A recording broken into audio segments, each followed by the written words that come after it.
পাশাপাশি KN এর উচ্চারণ নিয়ম।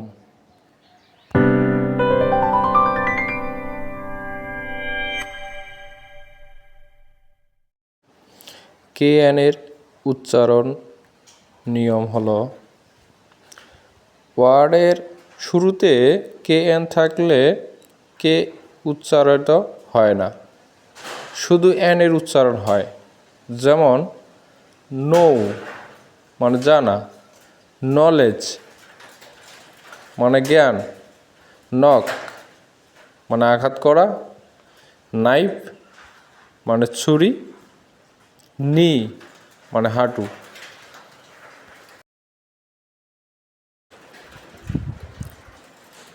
এমন আরও ভালো ভালো ভিডিও পেতে লাইক, কমেন্ট ও সাবস্ক্রাইব করে পাশে থাকুন। ধন্যবাদ।